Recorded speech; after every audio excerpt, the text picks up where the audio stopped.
প্রচারণা খুব ভালো চলছে, মানে আমরা প্রার্থীরা অনেক টেনশনে আছি।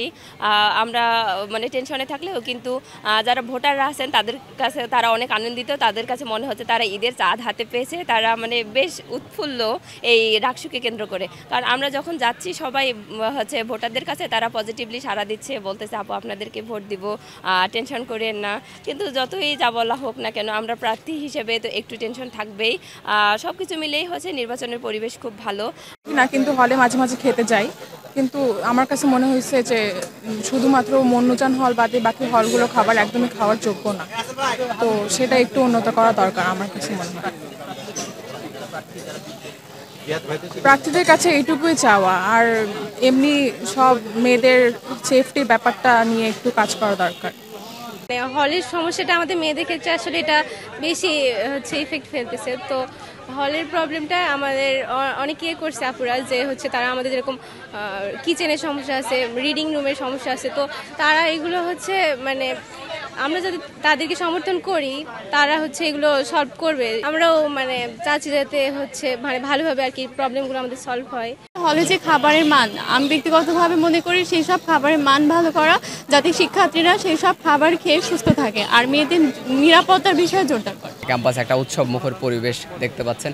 আমরা আসলে দেখছি শিক্ষার্থীরা আমাদের যখনই আমরা লিফলেট নিয়ে আমরা ভোট চাইতে যাচ্ছি তারা কিন্তু আমাদেরকে সাদরে আসলে গ্রহণ করছেন। আসলে একটা উৎসব মুখর পরিবেশ কিন্তু আপনি দেখতে পাবেন। অন্যদিকে আমি যদি কিছু অসঙ্গতির কথা যদি উল্লেখ করি, আপনি দেখতে পাবেন কিছু নির্বাচনের যে প্রতিনিধিরা আছে, প্রার্থীরা, তারা কিন্তু আচরণবিধি লঙ্ঘন করছেন। ক্লাসরুমে গিয়ে কিন্তু ভোট চাইতে কিন্তু আমরা দেখেছি আমাদের ছাত্রদল মনোনীত জিএসকে, এবং এছাড়াও ক্যাম্পাসে দেখতে পাচ্ছি যে আচরণ বহির্ভূত যে প্রচারণার যে বিষয়টা, লিফলেট মানে আমরা কিন্তু কিছু ব্যানার কিন্তু আমরা গাছে টাঙানো বা পোস্টার কিন্তু আমরা দেখতে পাচ্ছি দেয়ালে।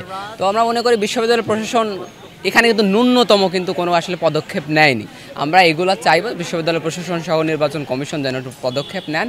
আর অন্যদিকে যেটি আসলে আমরা একটা আন্দোলন দেখতে পাচ্ছি, একটা দাবি তাদের শিক্ষক কর্মচারীদের কিন্তু দেখতে পাচ্ছি, আপনারা মনে করি অবশ্যই এটা নির্বাচনে আসলে প্রভাব ফেলে। আমরা চাইব সবারই একটা আন্দোলন দাবি দেওয়া করার একটা অধিকার রয়েছে, এটা একটা গণতান্ত্রিক প্রক্রিয়া।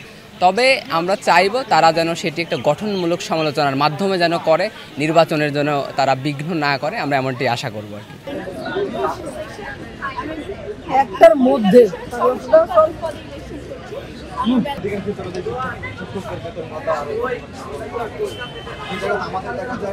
অনেকাংশে দেখা যায় মোর দেন 3.7% বরাদ্দ পাওয়া, এইটাতে আসলে গবেষণার জন্য উপযুক্ত।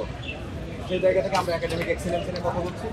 শিক্ষকদের আমরা দেখতে পাচ্ছি যে শিক্ষকরা যথেষ্ট মানে সিনসিয়ার না, তারা ক্লাসের টাইমে একটা চলে যায় এক সময় করে। তো আমরা সেই জায়গা থেকে শিক্ষকরা যেন অ্যাকাউন্টেবিলিটির আন্ডারে থাকে। বান্ডেল থাকলে প্রতি সেনমানিতে টাকা বাঁচবে। বিকাশ সেনমানি বান্ডেল কিনে জিতুন প্রতি লেনদেনে।